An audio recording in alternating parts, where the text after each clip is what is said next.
And absolutely, we have converged yet again right here on the Polity on Udala Radio 104.7 FM to X-ray happenings in and around Nigeria over the weekend. Good morning to you and welcome. I am Chisom Chinedu. Franklin Ebuka is here as well. Good morning, Franklin. Good morning, Chisom. Good morning to our listener. Of course, it's a good day for us to be here once more to look at developments in the polity. From here in Anambra State and then across Nigeria, even beyond the shores of Nigeria. And the weekend was an interesting one for Anambra State because we saw different law enforcement agents involved in what was not in the best of their performances, so to say. One, it was UBET who was involved in an accident, somewhere along the Enugu Onitsha Expressway. I'm talking about the Onitsha axis. Towards a P worker, where they were said to have been involved in dragging of steering with a driver, which led to the death of somebody. Then around here, DMGS, we saw that ONTA, likewise, operatives of Akidi Chamber were also involved in some kind of activities where they preyed on some people. On some people. For ONTA, I got a report that they stopped a guy who was driving with a mechanic, claiming that the guy stopped where he was not meant to stop. But the guy who was in the vehicle explained to them that the vehicle was faulty, so he was driving to a mechanic workshop with a mechanic.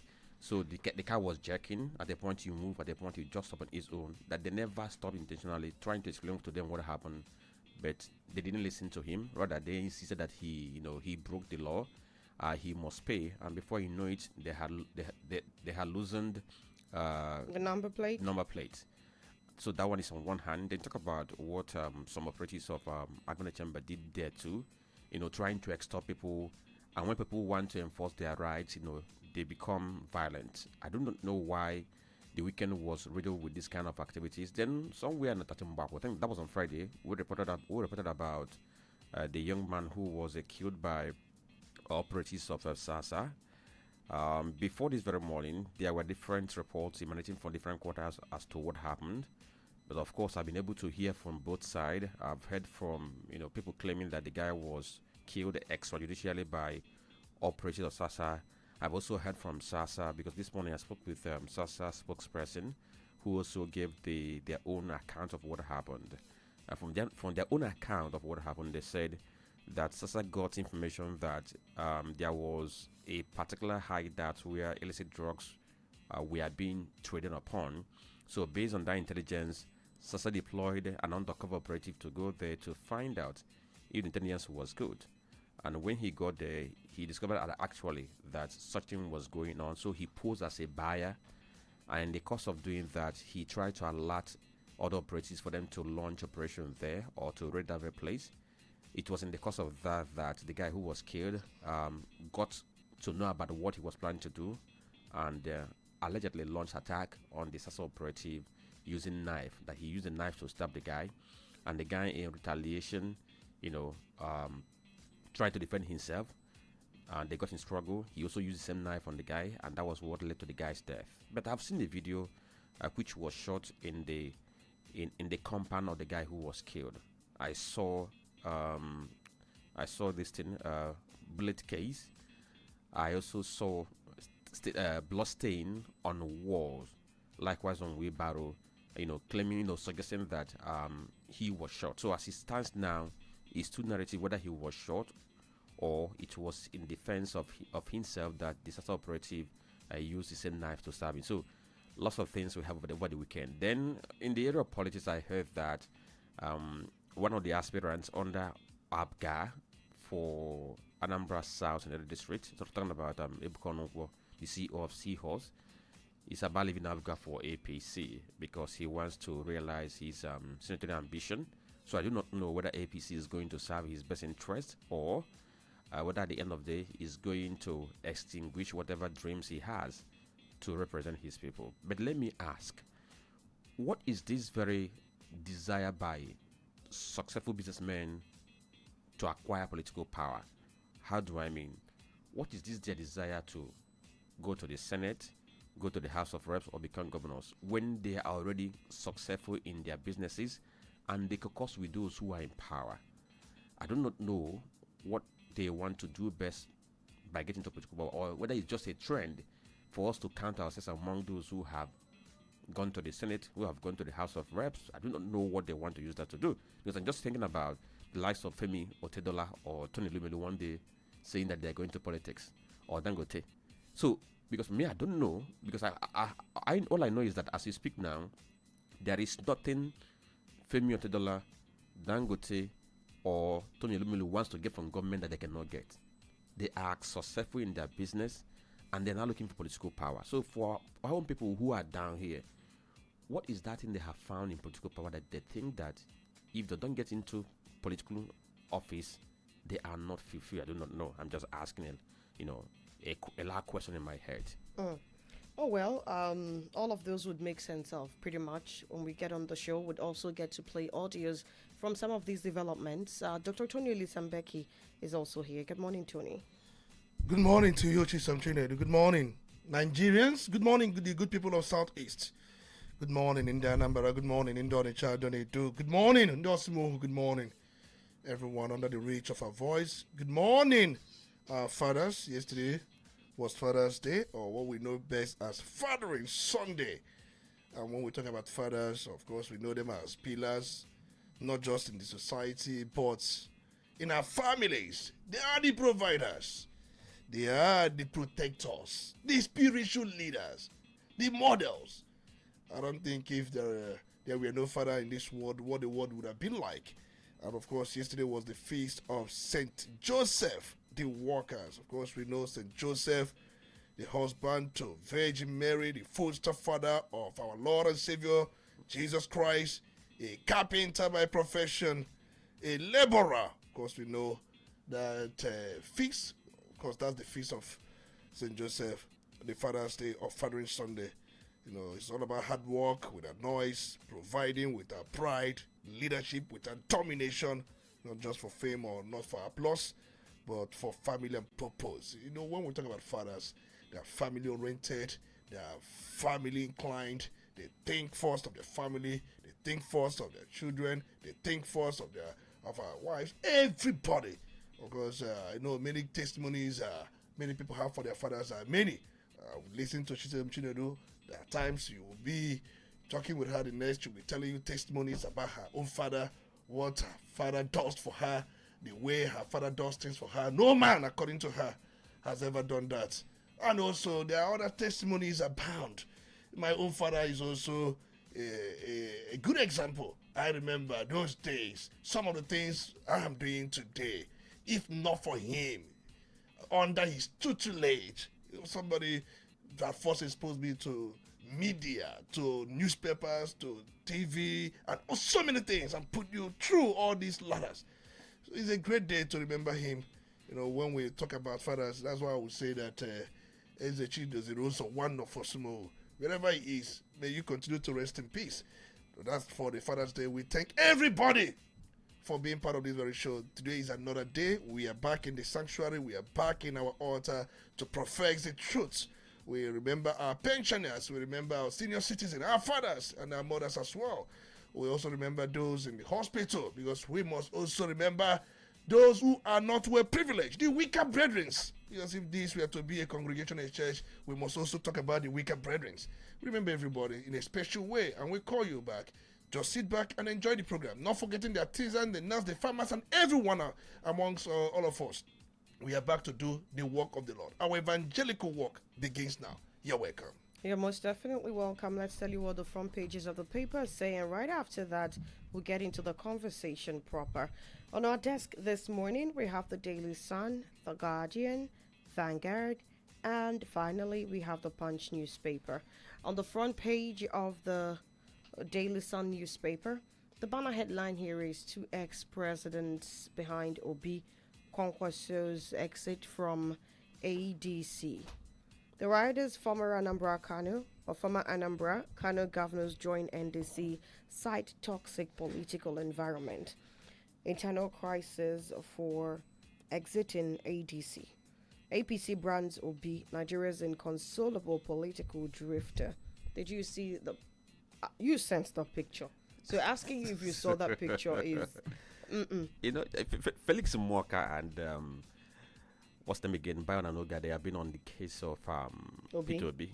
Felix Morka called him drifter, and Onoga called him nomadic politician. So, of course, it was expected. After all, I wrote here an article on that was on Saturday morning, and I posted it. Some blogs picked it up, and guess what? One of the things I said in that very piece is that if Obi eventually defects to the NDC, that he should prepare for different kinds of names that he's going to be called. And I said that if he defects, even Atiku Camp and Co, they are going to launch a scathing attack on his reputation. They are going to call him treacherous. They are going to call him dishonest. They are going to call him all manner of names. So he should prepare for that. So what we have seen from Felix Morka and Onoga is expected. More are going to come. Okay. And some other writers here. ADC picks presidential candidate. May 25 pegs nomination form at 100 million naira. Those are the stories. You'd find them on page 6. APC primaries, NWC extends deadline as low purchase of forms hit party. That's on page 26. Governor sees party structures. Interesting. Cement makers revenue threatened by rising energy bills. Expert asks FG to fix power. Transport problems. All of those on page 2. Press Freedom Day. NGE Sarah-Dokai attacks on journalists. Say it weakens accountability, spreading information. NHRC demands zero tolerance to attacks on journalists and media organizations on page 26. Jigawa, Kano, Katsina, top list of out-of-school children. Find that on page 2. South Africans continue protests against foreigners today. Tinubu expresses sadness. Now that's a rider. Orders closed monitoring of events. According to reports, no Nigerian has died in that protest. But what we have seen on social media is something really sad. You know, I think it was Pato Rankin in one of his songs that said, "Black hate black, black kill black, black fight black." I really don't understand why, you know, it's always a black man against a black man. Or maybe, you know, when it's even the white man, there is always someone black, someone among the oppressed, working with the oppressors. And I really do not know when this is going to come to an end. But this story is on the Daily Sun newspaper on page 27. On page 20, hope fades for petrol price crash as Hormuz deadlock persists. Marketers fear fresh hike, refiners slam FG. Okay, so and I heard from President Donald Trump of US that US is going to make an arrangement so that all the vessels that have been stranded, that they are going to escort them to pass the Strait of Hormuz. If that is going to happen, I do not know, because Trump talks a whole lot. And if we are beginning to talk about the things he has said that he didn't do anything about, you know, plenty of them are bound. Plenty. Then let's talk about okay, you mentioned the Press Freedom Day. That was yesterday, of course, for the press. And the one thing that stood out was the fact that UN Secretary General Antonio Guterres, he said that 80% of crimes committed against journalists go uninvestigated and unpunished. And that speaks a whole lot about how the life of journalists are not taken seriously in Africa and in the case of Nigeria. And Nigeria seems to be a very peculiar case. Then let's get to the headlines we have on the Guardian newspaper. The big story there says opposition crumbles as Atiku takes Nigeria's crisis to global stage. That story is on page 6. NAF strike terrorist destroys Abasu Aiki's hideout in Katsina. The story is on page 9. Extrajudicial killing. IGP assures arrest prosecution of suspect. The story is on page 8. I do not know if police is actually being sincere with Nigerians, because sometimes you praise them for being swift in dealing with certain things, but when you require some answers regarding things that need answers to, the way they play around makes you wonder if they actually want to reform or if they actually want to change. Do they play around or do they go on plain? Do they play around or do they go on plain deceit? Because what I listen to is not playing around. maybe they take us for fools. I Because don't how do know. you parade people and then tell us that you're on their trail? It's quite sad.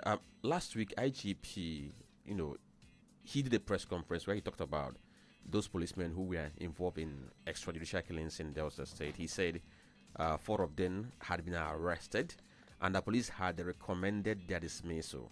And he mentioned the name of ASP Osman Nuhu.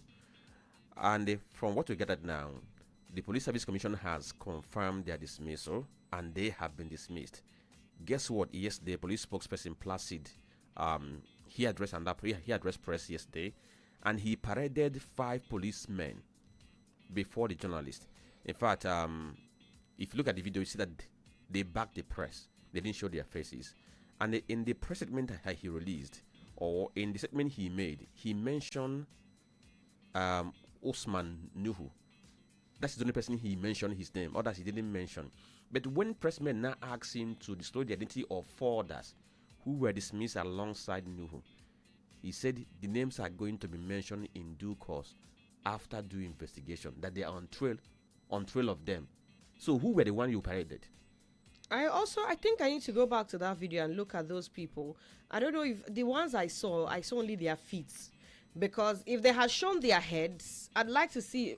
Usman Nuhu has a peculiar haircut that would stand him out. Is that possibly why they did not show the one you saw? Did they show the heads? No. So I saw only feet. So what are they playing at? No, I don't know why police does this, because I'm just wondering what is the difficulty in naming the other persons who were involved when you have named ASP Osman Nuhu. And the name has been ringing bell everywhere. And you said they were asked to come to Abuja. And you interrogated them and you dismissed them. So the people you dismissed didn't know yet their names. You also realize that the police hasn't addressed the allegations that the 2 men who accompanied Nuhu to the park are not police officers. Nothing has been said about those men and their whereabouts and what punishment they get. It's quite unfortunate, honestly, I must tell you. World Press Freedom Day, Sarah, NGE HHRC demands safety justice for journalists. The story is on page 5. Refs probe $5.6 billion HIV TB funds on page 5. FG summons South African envoy over xenophobic attacks amid concerns about rights infringement.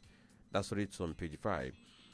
Niger Correctional Center transports inmates to court in tricycles and vehicles. Okay, amid vehicle breakdown. The story is on page 12 of the Ghanaian newspaper. And the other 3 headlines we have left. Atiku slams FG over declining foreign reserves despite 5 trillion naira oil windfall on page 3. Presidential form. Labour Party sets 50 million naira. ADC 100 million naira per candidate. The story is on page 3. Interestingly, Labour Party is offering Alex Otti free form. They said it's a gesture to reciprocate how he has been performing in Abia State. Lagos workers demand 225,000. Lagos workers demand 225,000 naira as NLC prepares for wage negotiation. So these are the stories on the front page of The Guardian. All right, then let's go over to the Vanguard now. The banner headline on the Vanguard, INEC deadline, Obi Kwankwaso trigger mass defections. This story is on page 5, and some of the writers are Obi Kwankwaso, others join Dixon's NDC, brainstorm in Abuja. And another writer here is why we left ADC, Obi. You're a political nomad, presidency mocks Obi. APC closes sales of forms today. Same lawyer, 2 parties. Coalition demands INEC probe of APM NDC. Quite interesting. The hammer is coming down on NDC. Interesting times. The thing is, until January, there's still a lot to be expected within political space. Expected. On page 10, Delta, Okowa, Nwoko, Omo Agege, Dafinone, others in rumble for APC Senate tickets. A power sector crisis, bound regime collapses, Disco's misdelivery targets on page 11. NGE, Serap to Tinubu, governors, Protect journalists, end insecurity, impunity. That's World Press Freedom Day on page 22. Outrage over attacks on Nigerians in South Africa. Nigeria alerts citizens of xenophobic protests today. That story is on pages 21 and 38. And I understand only about 130 Nigerians have signed up to be returned home. And it's really sad that in the middle of all of the madness happening in South Africa, Nigerians had rather stay there than come home. Well, the thing is, you know, that's the way this thing happens. Take for instance, there was a time a friend called me and was asking me, "How are you guys surviving in the southeast? You know, in the thick of the, the agitation thing." The sit at home and all of it. For those of them who were outside southeast, they thought that it was War. bomb every day, and they were thinking, "Why would you guys be there?" But from what we know now, the protests have been in Johannesburg and Pretoria. So some Nigerians who are not resident in these very areas, they feel safe. Of course, I have some friends who are resident like Joburg and Co. And none of them has complained, their lives have been in danger. So I think that's the way it happens. For the fact that we are not there with them, many of them in where they reside, they don't have this very tension. But we Nigerians and Africans, most times, Libo, and their boss family. Sometimes it could be happening. It's okay. It's not that too intense. Let's wait and see how it happens. So this is nature of man. So that's why we're having. That's why we're having what we're having now. Also on page 38, efficiency becomes the new growth frontier. Okay, now that's an advertorial.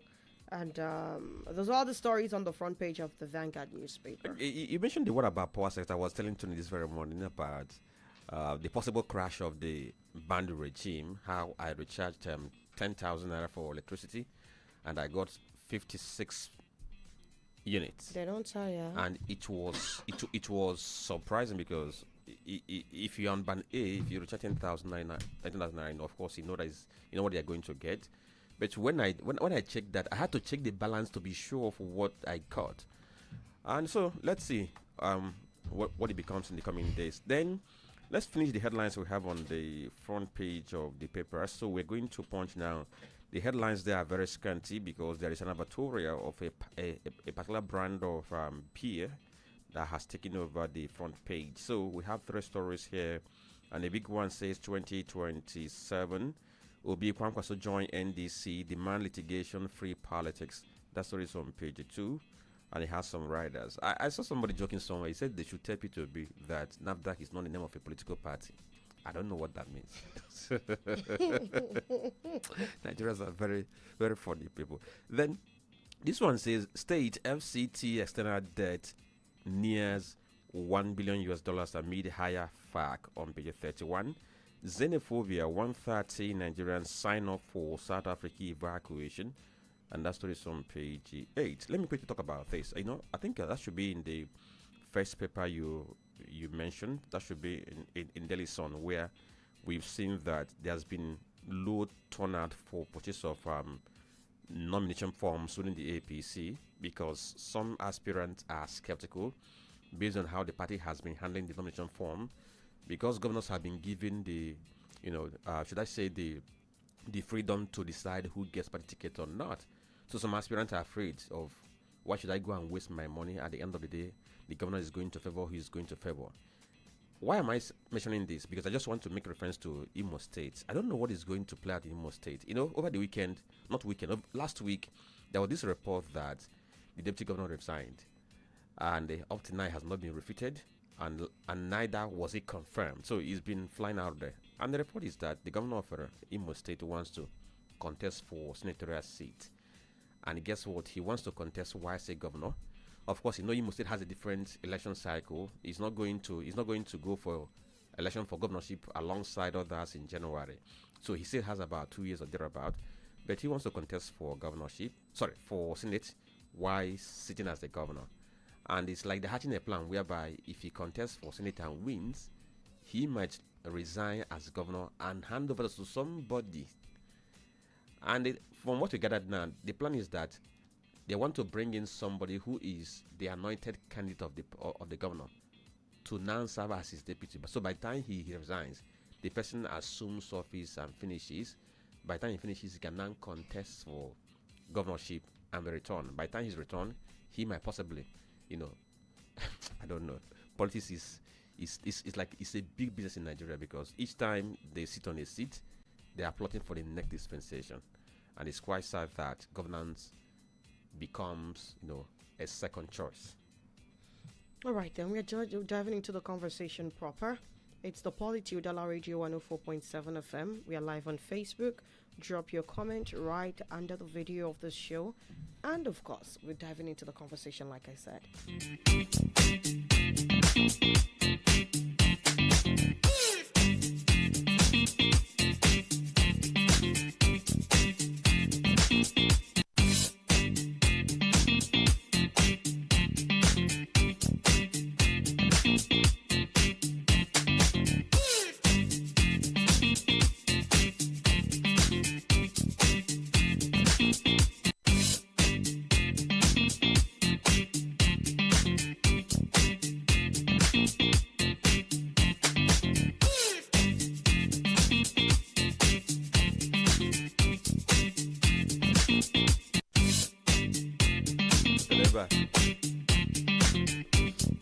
All right, then. So we're going to be starting with Anambra State and the Umbapo story. Frank, I'd like to think that you already did justice to the narration of what reportedly happened. I also understand that the indigenous of the community of the said man, from what I saw from the video, they were calling him Akidi, right? Yeah. That's what they were calling him. Yeah. They took his body to Anambra State Government House. Yes. Right, and That was on Friday. yes, on Friday. That was allegedly 24 hours after it happened.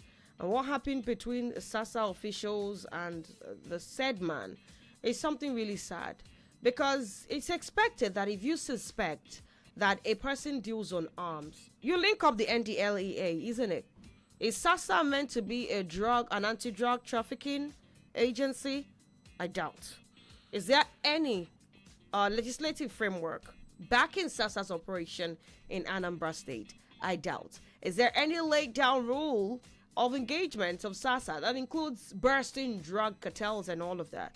I doubt. So while whatever happened, we still do not have proof of any drug involvement, by the way. There was none shown in the videos.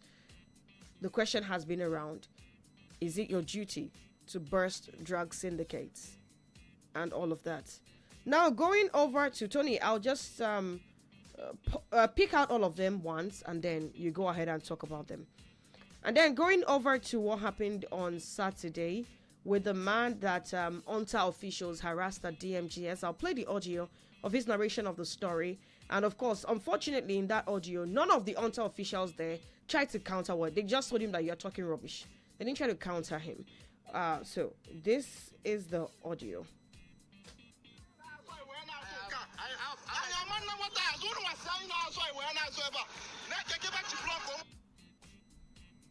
I'd like to.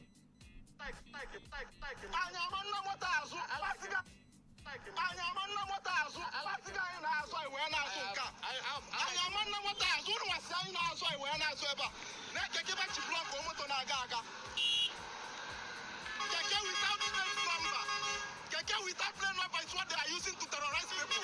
Look at the keke they used to block the car, and they asked us to go back. Look at the keke they used to block the car without plate number, without any label, and they asked us to go back.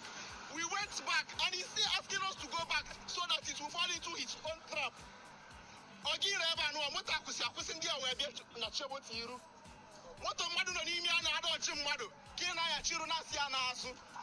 why do you allow another person to go? Look at another vehicle that they tried and they started and she's going. They started her and she's going. Okay, so according to the person with this vehicle, the vehicle was faulty.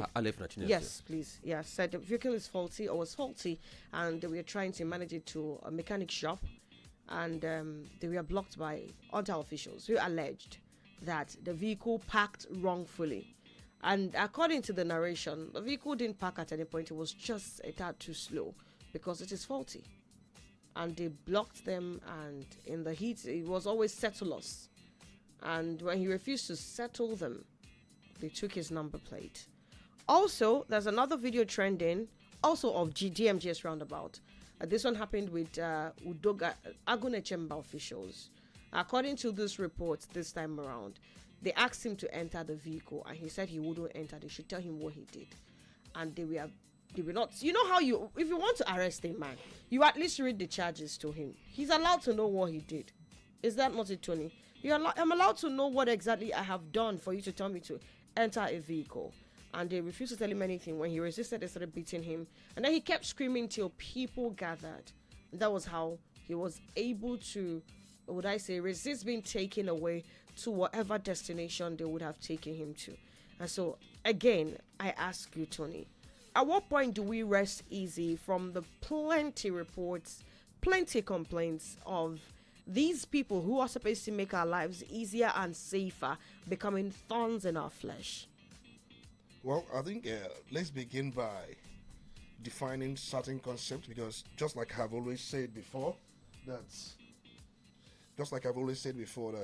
nobody has right to extrajudicial killings and issue of excessive use of force to make any arrest or to enforce any law.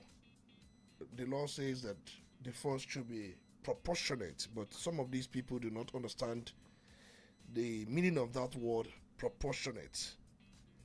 I have said many times that our law enforcers, sometimes they go beyond certain provisions of the law in enforcing the same law.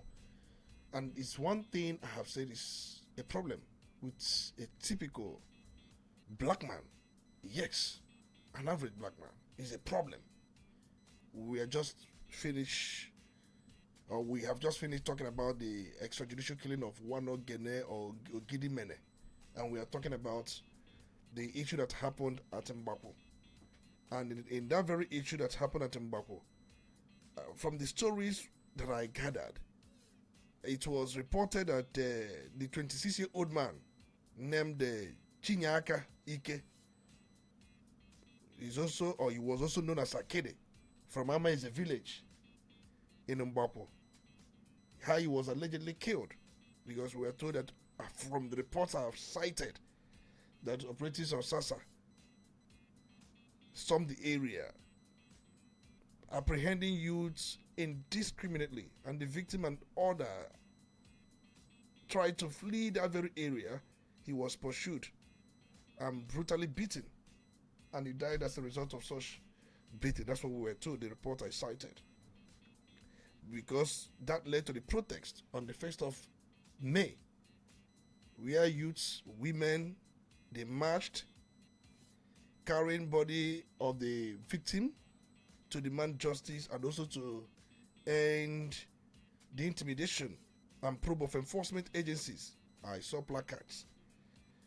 Well, let's be honest, because we have seen this from time to time, and you talked about the one of UNTA, UBET, and other revenue enforcement agencies we have around here, and the way and manner they have gone about doing their jobs, or either the tactics or the modus operandi. That's the issue now, the modus operandi. The truth remains, from the voice you played, there was a car that's parked somewhere around the DMJS roundabout, from what we are told. And these people came and they wanted to arrest the person who may have parked the car, and he resisted arrest, and they started beating him. And I think the man was heard saying that they came with a keke that had no plate number. No, the car didn't park. He said they were moving slowly because the vehicle is bad. Okay. And they were trying to slowly take it to a mechanic workshop. He said the mechanic was driving and he was at the passenger seat. Okay. And then they blocked them and said they parked wrongfully. And then he said, we didn't park at any point. You asked us, you blocked us and told us to reverse, and we did. And now you are saying we parked wrongfully. Where? When? And the man wasn't willing to explain or say anything. He said they should settle them. And when he was still yelling, trying to find out what offense he had committed, they took his number plate. All right. Now, because this is just a problem. Many people have been facing this. For me, I have seen intimidation. I have seen extortion by overzealous officers of these very different agencies, and that has to stop. And I have deemed it right, because I'm going to see how we'll bring the head of that hunter. Probably in one of our programs, we put him here. We put him here and ask him questions about the modus operandi. Of course, I have said this many times, the local government chairman cannot allow things like this to go on. And the people around that very DMDS roundabout, it seems that they have been given targets. That's what it looks like. It seems that they have been given targets. So in a bid to meet up the target, they do horrible things. They do abominable things. And I've seen incidents. The way and manner they go about it, it is totally condemned. I'm talking about the hunter officials around the roundabout. But we know very well that our people find it difficult to comply with traffic regulations, no doubt. But these people, they seem to be given target by who? And many of them don't even know the code of conduct, how they should go about this work. They don't even know that. And I bet you some of them are stark illiterate. They think that it's all about Agberoism. It's all about the money, and they extort in the process. Because they bid price with you. If they want to let you go, they will tell you how much you're going to give them. They will put it in their pocket immediately after that. I'll say that we cannot set up something that would hunt us. The idea of that traffic over there is to ensure smooth and easy passage. And if you look at number of boys over there enforcing traffic regulations, there are many. What for? I still doubt if that has become an employment. I think for me, you don't need more than 4 persons over there. But we've seen group of boys who put them there. I believe I will say this because the Onitsha North Mayor is my friend, and I'm also, because not that I cannot call him and talk about these things with him, but since it has been raised, I have to say something. I must say something. He has come here a number of times because I know his plans for that area. But that does not mean that we would allow some of these things to fester. You don't need to pack up boys in a way to give them work. You don't need to pack them there. And once there are many there, they have even forgotten why they were sent there. Their own is to meet up target. Even if your tire passes the line with a little inch, you will be confiscated. You will be asked to follow them. And before you know it, the issue of beating, let me say this. No law enforcer has monopoly of beating. That is assault. And torture, we have a law that criminalizes that. But if you resist arrest, the law empowers them to use minimal force to ensure that you are arrested, not by beating. Because for you to resist arrest is also an offense. But the law empowers the arrestor to use minimum force, the word there is minimum force, to ensure that you are arrested. But the law does not say that minimum force is by beating, slapping, slacking down. No. Those ones, they are torture, component of torturing. It is unacceptable. It is a criminal offense by world standard. Nobody has right or power to slap you. If you resist arrest, you could be held and put into the car without slapping, without beating. That's what the law says. Minimal force. You could be held by, you can be held at your hands where you will be quietly guided. See, we must understand some of these things. And for me, I don't see why somebody should resist arrest. If you know their office, if you know where they are, you may get them in there. But the point remains that I know why people resist arrest, because they know very well there is no system that works perfectly in this part of the world. Once they take you there, it's all about extortion. The truth is, our people, I must encourage them to continue to speak out, because the idea is to make the society good, is to make the society better. I know that the governor will not even like some of these things. He frowns at some of these developments, he frowns at them. I recall when Atma was impounding vehicles, they will name 50,000, 40,000, and there was a viral video. I remember the governor spotted the viral video and then asked Atma to stop work immediately. They were asked to stop work. Go and do road marks. You can't tell people that you've passed this line, you have crossed this place without any sign, without any road mark. So what it means that you have entrapped them. You set trap for them. Once they do that, you try to stop from them. And that agency stopped their work for some months until they do the proper marking road signs. And they brought down the offense from 50,000 they used to call to 5,000, if I can remember. Something of that, he did that because he got to his notice. And many of them were dismissed. Many of them were asked to go. That they are not doing the work they were sent to do. I am aware and also a witness to this. Okay, Tony, let me add something because a lot has been said about how some of these very task force or some of these very agencies go about the enforcement of whatever law or whatever regulation they are meant to enforce. Like we mentioned that this very weekend, we've seen UBET, which is a hybrid enforcement task force set up by Ministry of Transport in collaboration with Anambra Revenue to ensure compliance with revenue. They are in the news. We have Anambra Chamber in the news. We have SASA in the news. We also have UNTA. And now the one you just talked about is the UNTA. And where we are so much concerned about is the DM just roundabout, where we have seen series of things, and even the video in question was made there over the weekend. Now, why are people complaining? Because people are complaining because the men who are there, it seems like they are on a different mission, or they are on a mission different from what might be the concept of having them there. Because I believe that the concept of having UNTA there is to ensure that people comply with traffic regulations. But it seems like what they are there to do is now to waylay people, lay an ambush, and see who is going to cross the line for them to extort. So their job is not to ensure that people do not violate traffic rules. I believe that the essence of having people there is to ensure that people do not violate. I mean, you stop them from doing that. Now, if you see somebody who behaves in a very abnormal way, your job can even be to go to the person, advise the person, and teach the person this is how to observe. But what they do there is to lay an ambush and even set a trap. To once he cross, the next thing for them to make a video, double cross you, struggle the steering with you, collect your car key and what have you not. That's the way they operate. And that's why we need local government authorities who are in charge to define their job and state again what is the mission. Is the mission for extortion or the mission for prevention? If the mission is for extortion, that means that hunter has become the hunter. Now, another thing is these people.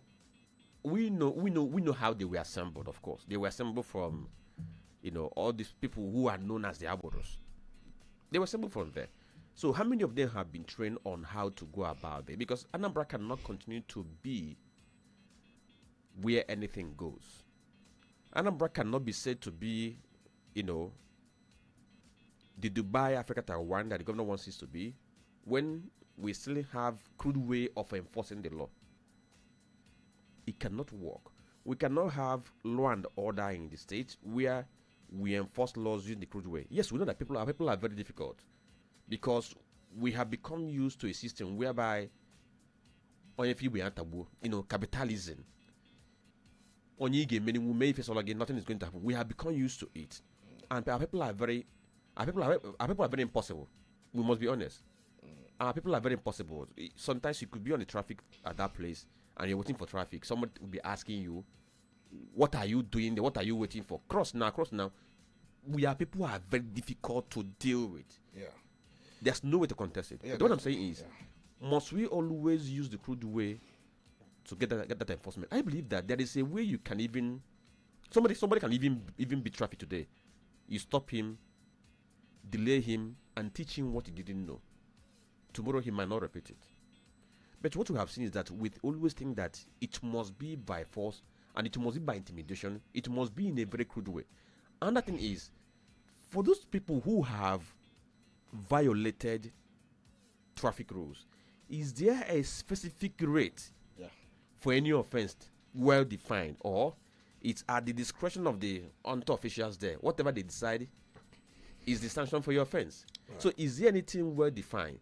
Another one is that if anybody is going to be fined, where is the money going into? Okay. Is the money going into the private account of those people who are doing the enforcement, or going to the account of local government authority? So all these things need to be defined, because I do not know why every day and nothing is being done to do it. Because I believe that why these men are doing this is because people who send them are behind them. They are not doing anything to curb their excesses. You can't tell me that if my boss is watching me trying to curb my excesses, then every day I'll keep on doing that very thing. No. So if you set out a job, there must be control. And that control is to ensure that they work in conformity with the laid down rules and regulations. Then talk about the Anambra Chamber. Last month, around March 24, 23, there was a video which was made by the spy to the governor, talking about Mr. Kenamaka, regarding the new way they are going to go when it comes to trying to ensure that members of Anambra Chamber are not found guilty of misconduct, brutality, abuse of office, or extortion. He even said that they're going to deploy cameras. They are going to deploy people on the road to monitor. He said, going to a month now. I do not know whether we say all these things because we want to impress the public without meaning what we are saying. What are we saying in essence? These people are working on. There are plenty of them, they are doing some, they are working, we are seeing what they're doing. But whereby, obono localiziolo, that becomes the problem, because if you are meant to secure me, but whenever I see you, I mean, I become so scared because I don't know what is going to happen. I don't know what you're going to, boom at that point in time. Can we step up what we are doing? Because we can't continue to live like people who are in the era of Xenophobia, whereas other people are leaving us behind. No. I have said it many times, we don't need to speak so much drama on this. Because if you keep talking, it might not really change quite a lot of things, because we are going to hold one or two persons accountable to the one you talked about at DMJ's roundabout, the local government chairman and their leader. Because I've said that probably within the week we are going to bring the leader here, and we are going to ask him a lot of questions and see why they should not be committed to prison for incessant harassment, abuse, torture, and malignment. Because if we don't take decisive actions, things like this will continue. If I've seen, we have lawyers around here, they see some of these things and they keep quiet. There was a day I spotted them harassing a female lawyer. I spotted them harassing a female lawyer, telling her that she has crossed the line. Even when the woman was telling her that's not true, they started contexting that with her. And even at the point, the woman reminded them that she's a lawyer. They said, and then so what? Because we should have organizations that should be taking responsibility, suing them. Has anyone taken these people to court on one thing or the other? Everybody find ignorance. Society the mabo onyefo okuo or we for game or me. That is why society is good. But even after that, why you are doing that? Because when they have 1, 2, 3 cases in court over issue of assault on one on wafa than oguru na tuzoyi. But that's on our own part. But then it's not cheap to prosecute these cases. I'm saying there are lawyers that are passing through that same road that can even run pro bono. There are some of them are also being harassed. That is, by the way, on their own part. Just like I said, the local government chairman, because you asked where is the money, it should be going to the local government. Is there any fixed rate? There should be, but is there any clear definition of offenses? Because something I've also witnessed was the day that I told the story here. I was harassed at Umbapo Junction. You said that. All right, and there was no clear mark as to where people are supposed to stop, and so you don't set a trap and then wait around like some predator waiting for a prey. Yeah. Let me say this. It was a lawyer in Lagos that challenged the sanitation every Saturday, where people will be asked to stay indoors, they will not come out, and there will be restriction of movement. If you come out, your car will be confiscated. But they challenged that, and the court rules that such sanitation, for whatever reason, does not in any way imply restriction of movement. That is inalienable right for the citizens. Of course, there is no law that says that such movement be restricted. And I have said it many times, I don't want to go deep into this. the point remains, the enforcement, under which law are they making such enforcement? Because I know the government authorities have no powers to make a law, but they can make bylaws or regulations, which for us may not be enforceable to an extent. And charging people, demanding money, demanding revenue, these things are things I believe that legal practitioners should subject before a court for interpretation if they have such powers, if they can make such demands, and things like this will be settled.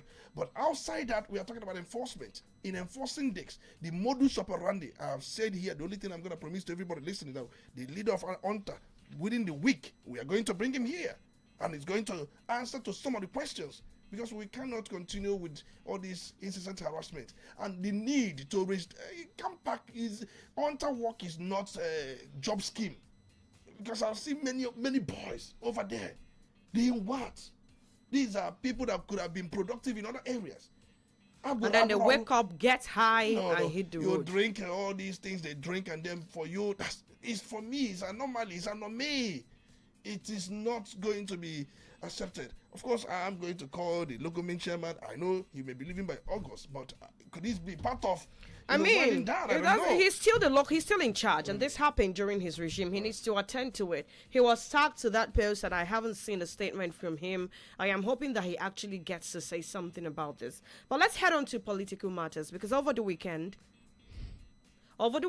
we had serious political moves shaking up the polity, and of course, I'm going to start off with the statement put out by former Labour Party candidate in 2023, former Anambra State Governor, Mr. Peter Obi, on his Twitter handle, and he said, "Fellow Nigerians, good morning. I woke up this morning after my church service with a deeply reflective heart, and despite every constraint, I felt compelled to share these thoughts with you.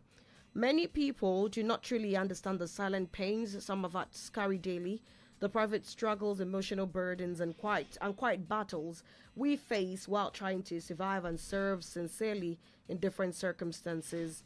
We now live in an environment that has become increasingly toxic, where the very system that should protect and create opportunities for decent living often works against the people. A society where intimidation, insecurity, endless scrutiny, and discouragement have become normal. More painful is when some of those who associate with, believe in you, would find understanding and solidarity among them become part of the pressure you face.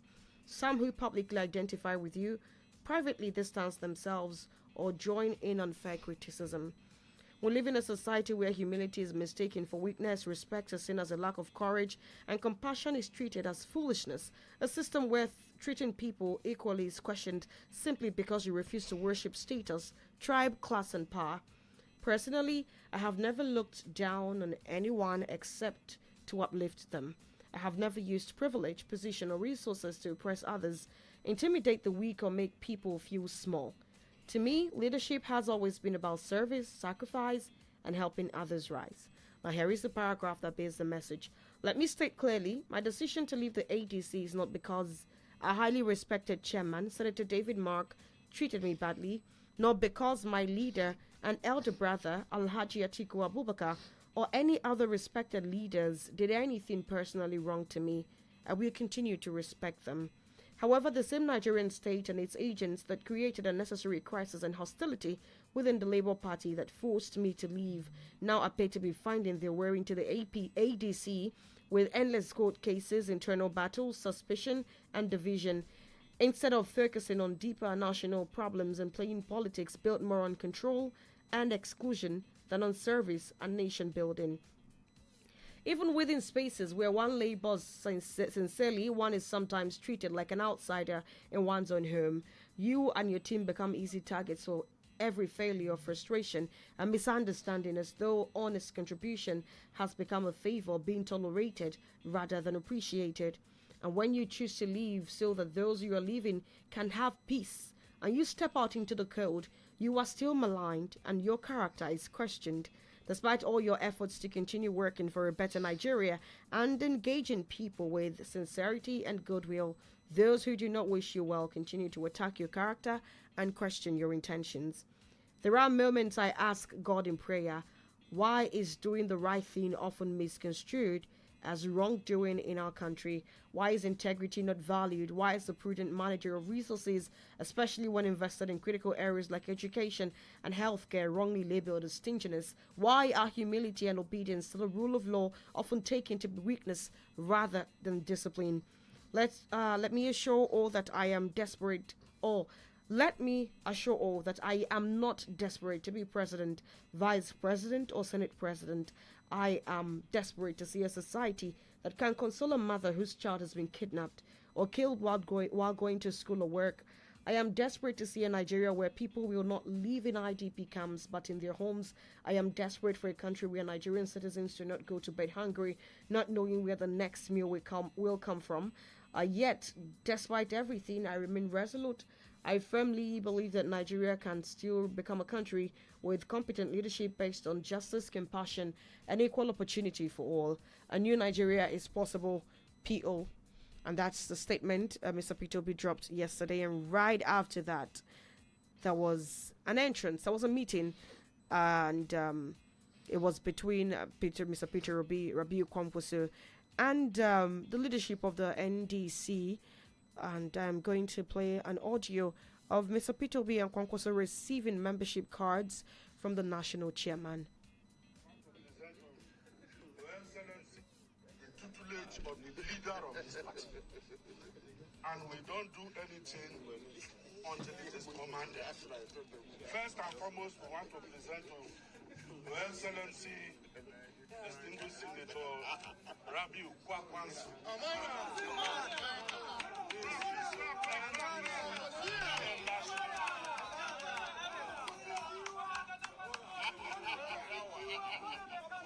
the other hand, ably supported by our leader, a new Nigeria, we present to the in-law that have already been accepted the membership card of the NDC.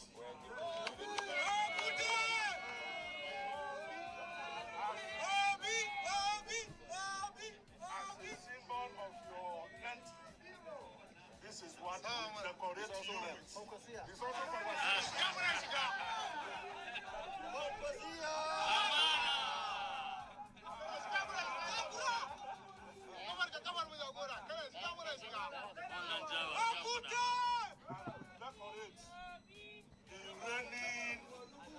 the reigning principality.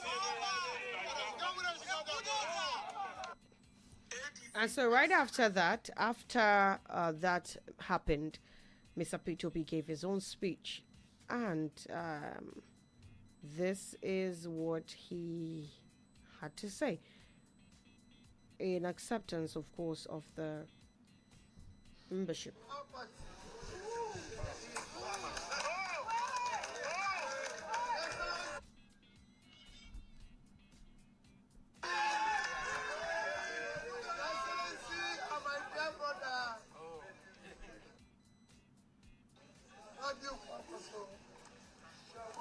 Our chairman, of course, all time and all you and the district of the company. You can see that what we did by, when I say lady woman, shows that this party will support affirmative action for women. Yes, sir. Because it's too long when 50% of our population are not participating in our production. Because the party will definitely move the country from consumption to production. Nigeria will be okay. 100%. We thank one person sincerely, I try to thank the leader one way. And I'll show him that we are coming here to the peaceful part of the family. Can work hard, build a united, secure, response Nigeria that work for everybody. Because I've been sung with a leader at the forefront of education, at the forefront of providing primary health care, at the forefront of pulling people out of poverty. because we want to build a country where a child of nobody can be somebody without doing anything. That is what we want to do. But we're using this occasion to plead to the government of today. You know that I contested the election in 2023 in a different party. Rabiu Kwan also contested the same election in a different party. But the government of today have ensured that they put up crisis upon crisis, which led to litigations and everything in our party that made us to abandon those parties and move to join another party, well, thinking that our situation will abate. But what we saw, that they carried the same problem to where we went to, creating several unresolved litigations and everything. And today, left that place to NDC, where the leader have already told us no litigation. We are pleading with them. For sake of democracy, please, don't come here.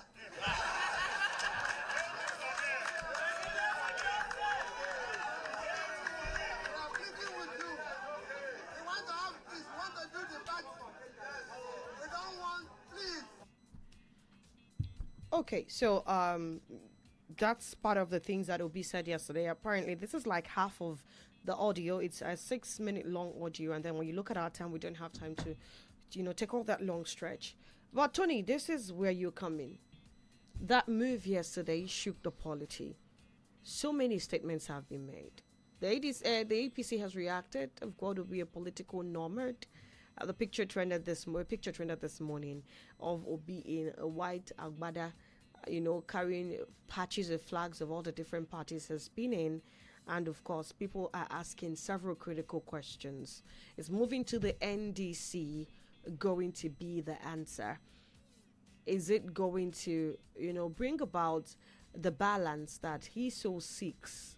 Is it going to bring about probably lack of, would I call it internal crisis? Is there proof, or is there, hope that the NDC wouldn't start having internal crisis? Because it looks like every party that Obi joins lately starts to have some sort of internal crisis. And of course, we all understand that the ADC threw their ticket open. And while Obi says this is not the reason, internal crises have been the reason because of the frequent back and forth with the court about the leadership of the party. And we understand how that impacts any candidate on the long run. I'd like to know what you think about this move. Do you see it being the answer to the many questions that Nigerians have got to answer?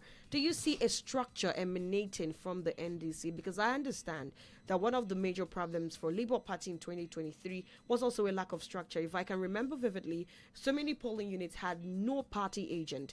Is working under the ADC going to give us that concrete, or going to give Obi the concrete structure that he needs, actually? Because it's not just about the party or the person. There is need for concrete structure. I think we will come back to the issue of structure, but let's talk about the defection first and why Obi left. Of course, he told us that why he left was because of crisis upon crisis in that very party, that they are looking for a platform where there will be no external interference, that even the one that they witnessed under ADC was orchestrated by the ruling party, and they tried to entrap them. But outside that, there is more to that, because I know very well that in ADC there are a lot of problems there. Apart from leadership crisis, they have started infighting. I listened to Amechi, the way he was talking about his supporters against the Obi supporters. He made it open that Obi supporters insult people, that his supporters do not insult people, that he is more well placed, more credible, that he had been a minister, a past governor, that those running with him, none of them had been a former minister, and he did this as a minister, he did it, Tape worried, he was saying quite a lot of things. And we've seen like eggs to Atiku, in a way, tongue-lashing, Obi. Seeing Kenneth Okonkwo, we've even seen one of Atiku's media aid.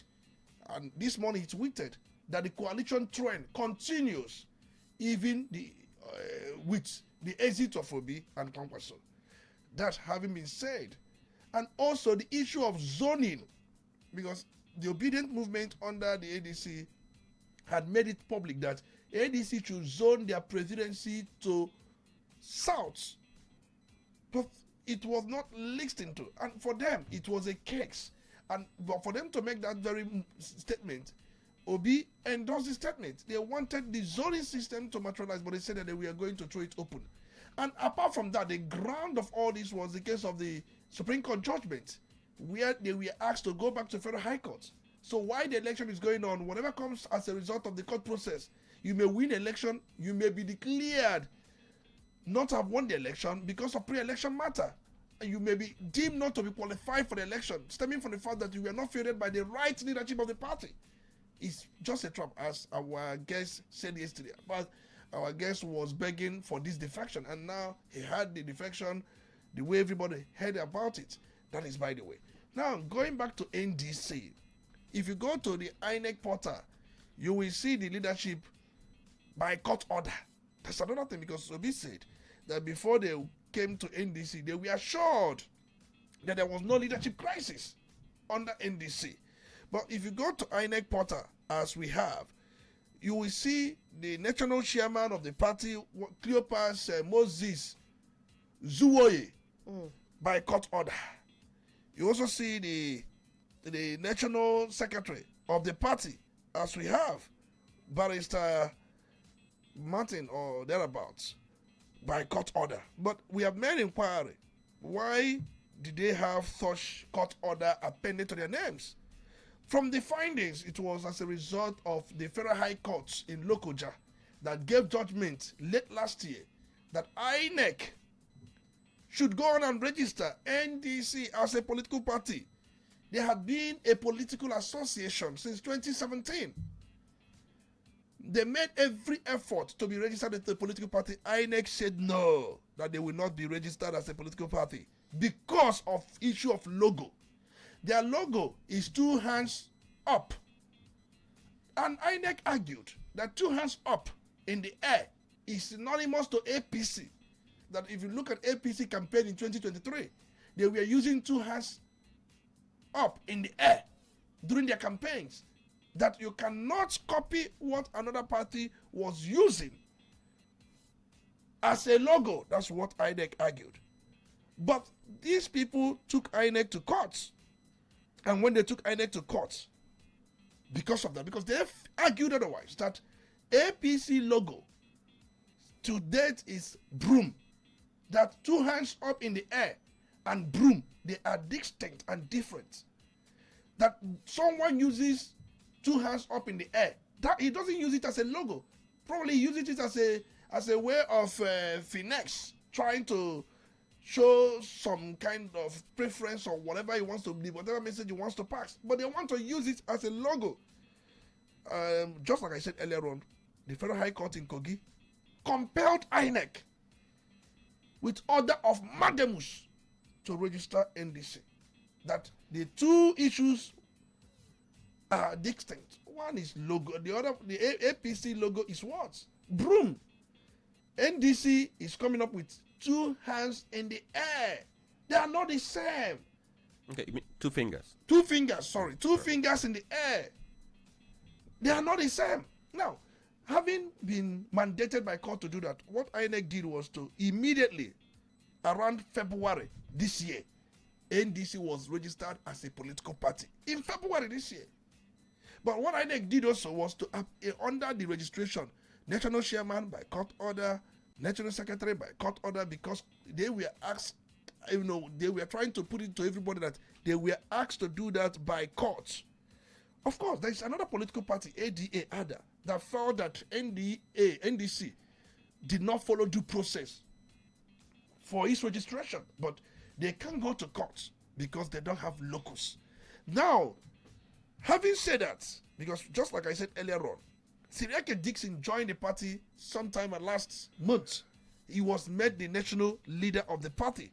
Senator Cleopas Moses Zuoye, who is the national chairman and also the national secretary of the party, they were the ones that moved for the formation of this political party. Now, people were saying INEC has right to appeal the judgment of courts at the Court of Appeal. The question is, can they do it now? The answer is no, because 3 months has elapsed under the Appeal Court Rule, Appeal Court Act, not even rule.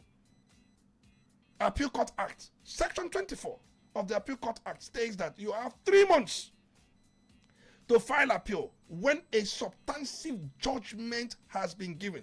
If it has to do with interim one like interlocutory, you have 14 days to file appeal. But if it has to do with substantive judgment, you have 3 months. The argument is that 3 months has elapsed, so it is status bar. INEC cannot appeal the judgment as we have it now. That is the argument. But there is also another argument. That argument is INEC can go to appeal court and ask for enlargement of time, asking the court that to give them enlargement of time for them to appeal, for them to file appeal. But that must be demonstrated where there is lack of knowledge or there is a good intention. You must demonstrate why you want enlargement of time. But can INEC say they were not aware of such judgment when they also added court judgment or court by court order in the names of the national chairman and also the national secretary? We need to point some of these things out, because there are those who have been trending it on social media that if you are running away from courts or litigated party or court infected party to another one, don't you see court order there? So we have to clear this. The point I'm trying to make is, you asked a very important question. Is this going to be an end to the movement? There are people who are saying that Obi is going to still leave NDC and enter to PRP, People's Redemption Party. But the case is, this seems to be the last bus stop. The party will submit its register. And one asked that Obi's name is in ADC register, and ADC has fixed presidential primary on May 25. So what it means that they ought to have submitted their register to INEC. I don't know if you understand me. They ought to have submitted their register, because the law says you must submit your register 21 days before your primaries. Today is 4th. Obi defected on the what? On the 3rd. That was yesterday. Yesterday, on the 3rd. And you do the mathematics. From 3rd to 25 should be around 23 days. We are not privy. We are not aware if we are not privy if African Democratic Congress, if they had submitted their primary. But even if they had submitted the register, the issue should be that of NDC. NDC has not fixed date for its primaries. So the issue lies on NDC, not ADC. The ADC submission of its register is immaterial, because if Obi's name is found there, he can contest election, he can stand for election. But if his name is also found under NDC, it means that he can also contest and stand to be, he can contest election. So is he allowed to be in the two at the same time? He has said you can't be in two political parties. It's an offense. So, but he has resigned, communicate his resignation to the leadership of ADC. Now he has joined NDC. But what it means that NDC must submit their register that carries his name and Kwankwaso's name before at least 21 days to their primaries, which they have not fixed. So it's still in tandem. The point I'm trying to make is this. ADC, as we have it now, they have fixed 100 million as the presidential ticket. I was wondering, APC fixed 100 million, ADC fixed 100 million. What is the difference? They have big players. For them, they felt they have big players. And how I'm seeing defections flying up and down at different quarters. In fact, they were making some jokes about it, that I wanted to submit my resignation letter to my ward chairman. My ward chairman had also resigned. So who to some, they were making jokes about these things. The point is, we know very well that Sarah-Dokai Dixon, he is the national leader of NDC. And the defection happened at his residence. I had thought that it would have happened at the secretariat of the political party. And this is my first time of seeing defection happening at a resident of a political leader. Let's just say it's because of the day it happened on a Sunday. Maybe it could be because of the Sunday. But ordinarily, that would have been at the National Secretariat of NDC. Normally. The truth is, can this really be a safeguard for P2B? Big question. Can it be? Because there are those who are going to resurrect one thing or the other. The good thing about the party, it was registered this February. For the fact that the party was registered this February, so they don't have baggage as the case we had under the other party. They were newly registered. In fact, it's one of the newly registered political parties that made number of political parties to be 21 in number as we speak now. Registered in February. So they cannot just start leadership crisis, apart from the issue of their logo, which we have highlighted. But Obi Kwankwaso, I heard them saying Nigeria will be okay. I asked, what do you mean by okay? They say O stands for Obi, the other one stands for Kwankwaso. And Kwankwaso has also agreed to be a running mate to Obi. He has agreed. And Sarah-Dokai Dixon has also agreed as national leader of the party, with the leadership of the party, to hand the presidential ticket and vice presidential ticket at a platter of gold. What becomes of Atiku? Atiku said, no, what? You can't come and win not. That he holds not. But there are so many things. There are so many other hurdles that needed to be crossed. It cannot be Uhuru. Okay, at this point. let me quickly add before we go for this very commercial break. Okay, yesterday I know that Obi and the Kwankwaso, they were the secretariat of NDC. Maybe they later moved to the house of Sarah-Dokai Dixon, but I know they were there. Okay. Then there's also one thing I also want to clear, because Tony talked about something that had been adduced in the media, that this is might be a stumbling block towards Obi's ambition, where INEC might decide to resurrect a court case or what have you not. I've also seen the fact that if you check the website of INEC, you see that in the column that has the name of legal advisor for political parties, you see that the name of legal advisor of NDC also applies as name of legal advisor as Allied People's Movement. Talking about Barrister Ruben Egwaba, you can see it here. This is Allied People's Movement. I'm just looking at the website now. You see National Legal Advisor Barrister Ruben Egwaba. That is for Applied People's Movement. If you also go to the one of NDC, you will see the same thing. But the good thing is that if you check the media now, you see that the man has pushed out his letter of resignation, which he wrote to APM as far back as December last year, to say that he was resigning for APM. So if INEC failed to do the update, then the mistake is on INEC. Is on INEC. They not talk about other things. I have seen people, people banding figures, the likes of Isaac Fayoshe, saying that in the last 48 hours, that NDC has been able to register about 9 million people. It's an exaggeration. But what I can confirm is that I think NDC has seen an uptick in traffic, because as we speak, as of yesterday, their site, they said they were doing some upgrade on their site. Their server. Exactly. So they said anything about registration is going to begin this very morning by 10, because they saw this uptick in number of people trying to register. So we have seen that happening. But the thing is this, now that Obi has moved, we are back to 2023. Exactly. That's exactly what happened. That's where we are. Yeah. 2023. So now that you have opposition divided, can they mount challenge to dislodge the incumbent? If we have time, we can run the mathematics and see. Yeah, there's no time. And see what Kwankwaso can bring to the ticket. If you look at 2023, I can see the figure. Obi won in 11 states and the FCT. Tinubu won in 12 states. Kwankwaso won in 1 state, only Kano. And Atiku won in 12 states. Exactly.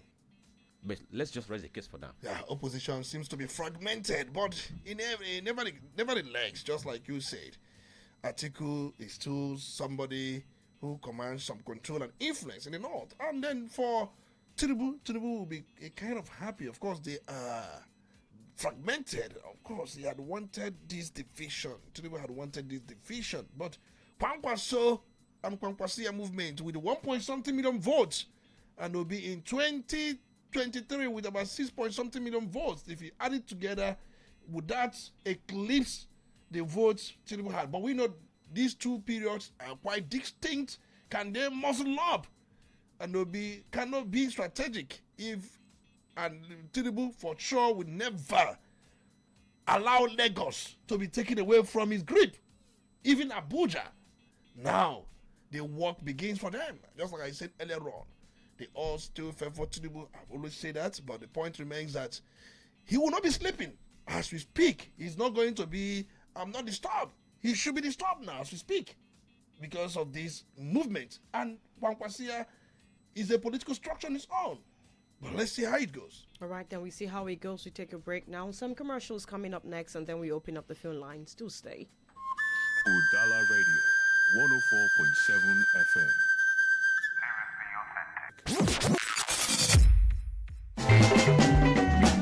Searching for a place to eat good food and still enjoy premium relaxation? Stanley World Agwoka got you covered. Welcome to Stanley SFF Restaurant and Operiche Lounge Agwoka, where taste meets class. From hot, delicious local dishes to mouth-watering African and continental cuisines, pepper soup, grilled meat, rice, drinks, and many more. Everything is fresh and satisfying. Step into Operiche Lounge, a calm, classy environment to chill, hang out, and unwind. Perfect for friends, dates, and after work relaxation. Chop well, drink well, and feel cool morning, afternoon, and night. Stanley SFF Restaurant and Operiche Lounge, a haven for good food, great vibes, top security, and steady comfort. For further inquiry, call 0814-565-6920 or 0813-855-8009.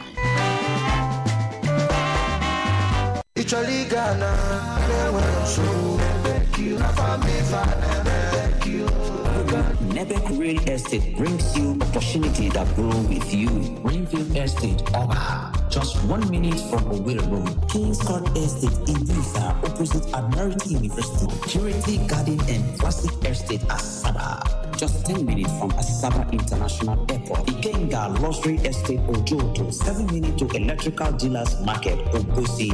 Nebek. Invest today, gain tomorrow. Visit us at 25 Oka Road on Nisha, beside Mandela, or Asaba Office 21 and 22, Brain Oil Mall, 295 Unebisi Road, opposite Lion House, Asaba, or call us on 080-3265-7455 or 070-1607-8648 or visit us at www.nebedgroup.com. Quality bread, Wendy's bread, for your family breakfast. Wendy's bread, Apache Chande Tosialo. Wendy's bread, Mama Papa they like Wendy's bread, Chicha Nenyanduo. Wendy's bread, even children they like Wendy's bread, Wendy's bread, and in town. Wendy's bread, get it better, tasty, we go sweet your belly. Wendy's bread, Wendy's your battery chama. Wendy's bread, Wendy's bread, tasty bread. You can contact us on our official address, Second Business Park, Enugu Road, GRA, beside Nisha, Anambra State. We also have another branch at St. Michael Plaza at Tandy Road. Also contact us on 070-1149-1571. Wendy's bread, your tasty bread. Wendy's bread. You're listening to Dollar Radio, 104.7 FM. Seriously authentic. You're listening to The Polity. Get involved now.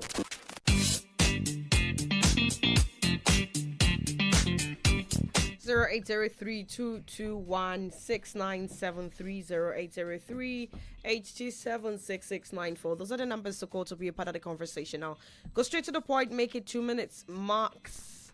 Go to Facebook and drop your comment. Good morning. Good morning. Good morning, Franklin Tubebuka. Good morning. Good morning, Dr. Tony Sambeki. You're welcome. My name is Dr. Chuku from Udi, Enugu State. Can I go on? Absolutely.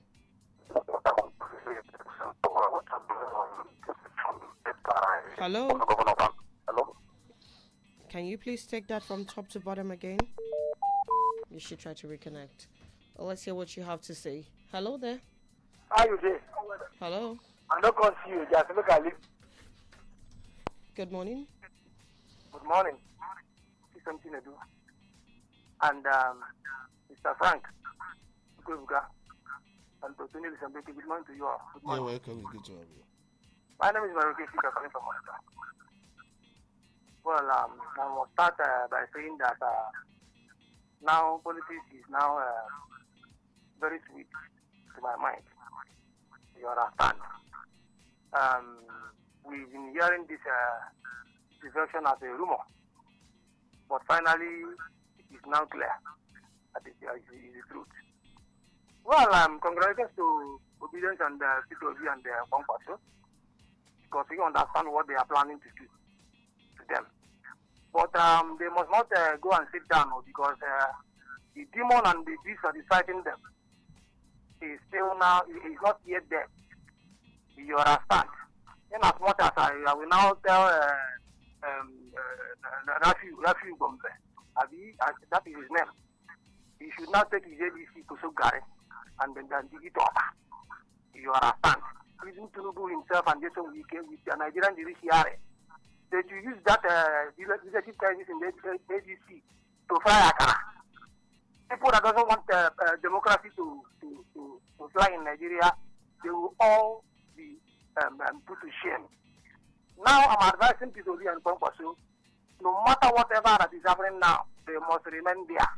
Now they don't have a corrupt politician around them right now, so they should never try to maybe allow anything that will bring problem in that political party to come up again, because we know that there must be defection starting from this point now. So they must be very, very careful and see the way they attend to party issues.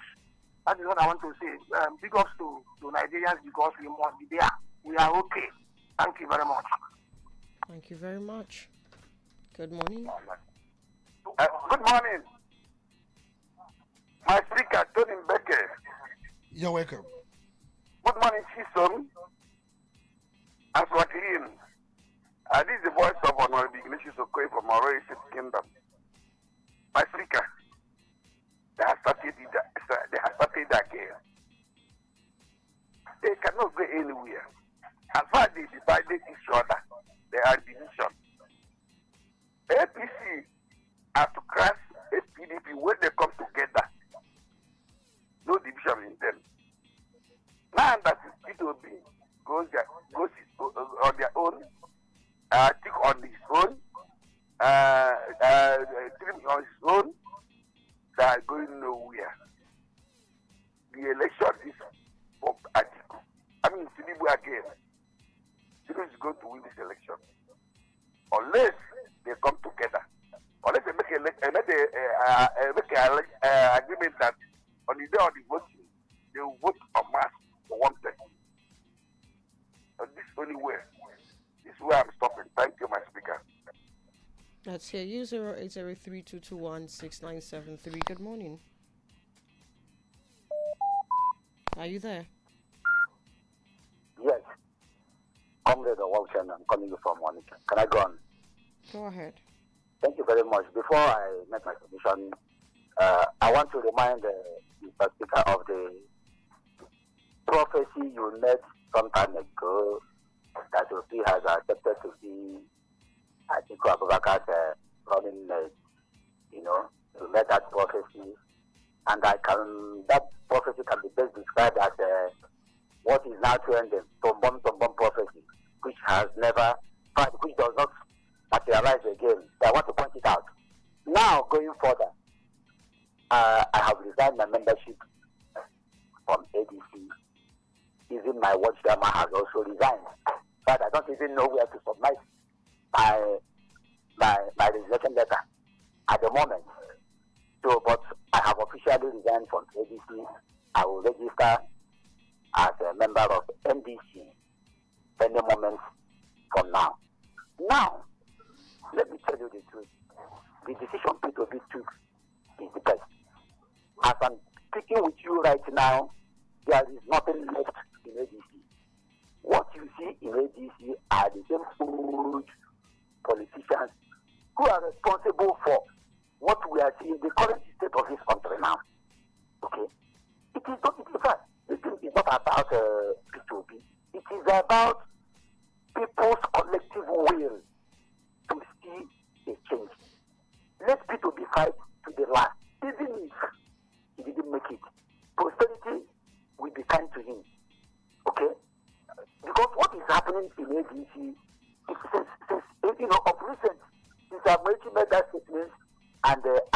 Tinubu made the statement he made and all this. I'm beginning to suspect something that what is even happening to ADC is beyond what we are seeing in the court. There are moles inside there. How can you bring such a man of such character that commands such influence and popularity? You bring him into a political party and you begin to fight for tickets. Look at even Amaechi. So what I'm saying in essence is this: the decision P2B took is the best so far, and we are with him. We follow him. Even if we didn't make it, let posterity be the judge. Good morning. Good morning. A few more calls and then we head over to Facebook. Udala Radio 104.7 FM is the handle. Drop your comment right under the video of this show. Good morning. Good morning. Good morning. Listen, Becky and my sister. You're welcome. My name is Wangangan Woko. I'm reaching you from Newe. Go ahead, please. I said it about 2 days ago. Wherever P2B goes, we are there. So many may not like it. One thing I discovered about the present government is that they are suffering from Obiphobia. And it will not end. Their fear will continue. Obi is a man with integrity. Nigerians have known. Just watch it. Within these few days, you will see mass defection from ADC to NDC. Both some of the senators, if you go to their server now, you see that people are registering. Nigerians, we know the truth. Yes, power of incumbency. We know. But in a fair and free election, Tinubu will not win. He will not. Nigerians are suffering. If anybody is not suffering, I am suffering. I and my brothers and sisters are suffering here in Nigeria. We are not doing it because of tribal sentiment or whatever. No matter their phobia, we will remove them from that office. People can say anything. Oh, he has been jumping from one party to another. It doesn't make any sense. A journey of 1,000 miles begins with a step. It is only lazy-minded people we say that. Those who are comfortable with the kind of suffering. I wonder why Felix said Nigerians are, we believe in suffering and smiling. It is enough. Let us continue. If Obi goes to PRP tomorrow, people will go there. You can say whatever you like. We want to take Nigeria away from their hands so that we survive. Good morning. Good morning. Hello there. Hello. Yes, hello. Good morning. Can you hear me? You're welcome. Yeah, Chidi Uma, joining you from. Go ahead, Chidi. Yes, talking of that defection, I think P2B is very, very active. Time is of essence in all this. And our guess is that give two options here. The alternative. And this one is what is available for P2B and Kwakwasi. Because settling out of the court is not possible. Since the Bola Wembe is working for the president, it's just a tool in the hands of the ruling party. And there is no way they can settle their matter out of the court. So this defection is the only thing that is available for P2B. And for people that are criticizing them, they are wrong. Because politics is alignment and realignment. What do you think of people who know that this system is not working? They choose to remain there, putting the whole thing to stagnation. Is it not better to effect a change? Change is what is needed when it is necessary. So P2B is doing the right thing. Remaining in that ADC cannot bring the result because we know that at the last meeting they will disappoint the whole people. Their name may not even appear at the ballot paper. And even if they win that election, maybe because of one thing or the other, they will be disqualified. So decision to effect this change is very, very necessary. And wherever they go, that is where we are following them. We are solidly behind them. Good morning. Good morning. Let's Let's head over to Facebook now. Okay, so let me say, anybody who wants to register with any political party has between now and maybe 72 hours to do that, because according to INEC guidelines or timetable, the last date for parties to submit their register to INEC is May 10. That's the last day, and today is May 4th. So having said that, now go to the Facebook page to see the reactions there. Also, Francis Namani, watching from Amagunz in Enugu State, says Obian Kwankwaso joining NDC is a welcome development. This will surely bring a better change into Nigeria political space. Then Suka, okay, his name is Ikechukwu otherwise from Onitsha. He says, seriously, I was a victim of these people around that pedestrian bridge at Relief Market near Lagos Park. They caught me as I was trying to cross the expressway without using the bridge. They said that I had committed an offense, and they took me to a hidden place and collected 5,000 naira from me. And according to him, he was crying because that was the only money he had on him. Then this very post is from Ethos the Law, and he says, what do you expect when most of the people parading themselves as hunter are not on salary? That's why they bully and intimidate people to extort money from them. It's very sad. Anambra State government should do the needful to stop all this rubbish. He posted from Onitsha. That's Ethos Onwalo. And then Aloy Dochukwe Ezeakuji says the odds favor Tinubu because he will rig the 2027 election with him. Okay, all right, thank you. Wisdom Peter, thank you for watching. Then Jude Nwobodo says the point is that Tinubu won't rest for PO, and people will still be bought to enter the party and also sabotage it. Emmanuel Ndukwe says, okay, thank you, Emmanuel Ndukwe, for commending us. Likewise, Modum Dominic. Water Prince says, Peter B is the most cherished bride and a nightmare to the current administration. Ichie Bilon says, ADC crisis worsens as Atiku Reboshola enter talks with NDC leaders, plan defection Wednesday. I think perhaps we are also feeding on, on the social media of propaganda, because I've seen that. In fact, I have seen this variant he just posted. Likewise, when people are claiming that Ado, that's one Mr. Ado, who is saying that NDC is going to deregister because he's in court to ensure that. Obi Defects, thank you for also watching. Rotratobia Wikechko Christopher, listening from Abatan Suba, he says the presidency that is mocking P2B and calling him a political nomad should remind themselves that Tinubu is also a nomadic politician because he has traveled more than any president in history, and he chronicled his history as moving from SDP, AD, ACN, and APC. And he goes on to say the ruling party is the cause of the internal and the external problems of all the parties that Obi has moved to. And he says, I'm sure they are digging deep now to resurrect issues they will use to cause another problem in NDC. So he now says the movement is about individuals and ideology and not just a mere political party. Sebastian Abigwe says, the statement credited to the way and manner most of these state security personnel go about their duties in the state is becoming something else, and is asking, how can you measure the excesses of Agone Chamber and SASA to their counterparts in other states in the southeast? Zekwe Celestine says, you can't use lawlessness to enforce the law. It doesn't work like that. If their principles should go to other neighboring states like Delta and see how law enforcement agents are carrying out their duties with utmost credibility.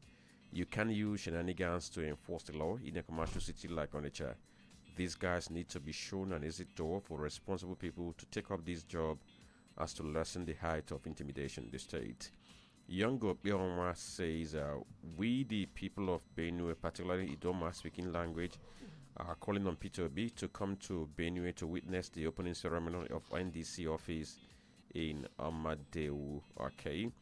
Modum Dominic, who is watching from Japan, thank you for watching.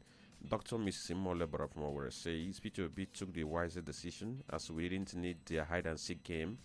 Anywhere he goes, the obedience go because we see him as a light set on the mountain top to bring Nigeria out of the quagmire we have found ourselves in. We cannot keep quiet and allow our hard-earned democracy to be destroyed. We must get it right in 2027 as we cannot continue suffering in the midst of plenty while our leaders live in opulence. Ichie Billion says, The truth is that Atiku, Amici, and David Mark wanted to play a smart game, but it backfired. They knew that if they could get P2B to contest the ADC primaries where indirect of consensus, Atiku would dollarize the primaries and clinch the ticket.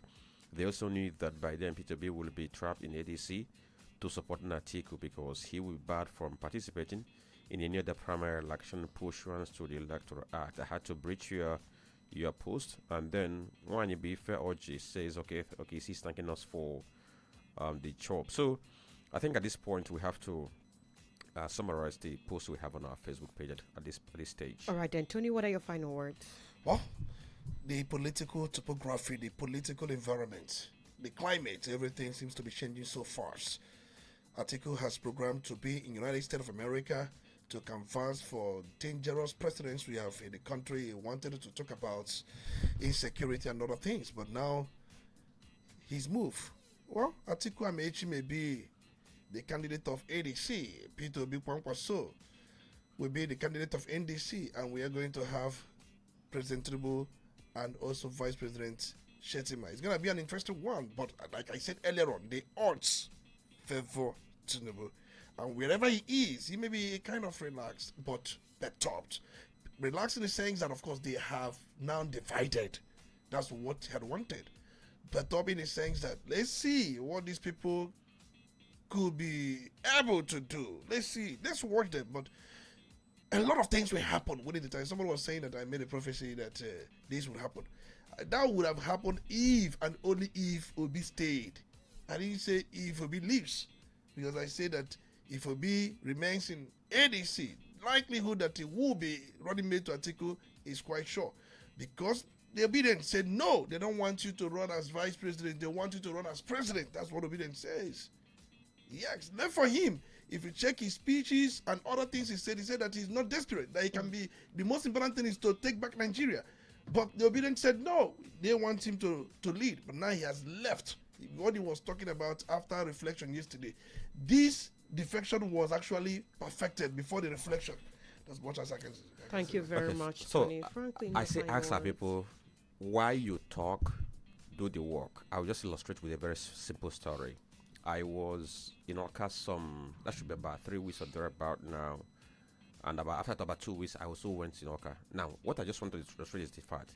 The very first time I was in Oka, I saw it was a political event, and the one man was being talked about. He's representing a particular section of Oka, and he was being talked about as somebody who was not being productive. Then in subsequent engagement, that man now came to present his scorecard. Guess what? The same audience that was saying that he was useless, that he should go, cheered him on. They cheered him on. What am I saying in essence? Why we are talking, please put in the work.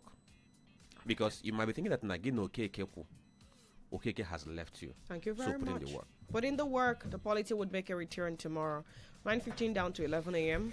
Up next will be the news at 12, and then the Cherry Box at 12:25. Until then, I am Chisom Chinedu. Good morning. Udala Radio, 104.7 FM.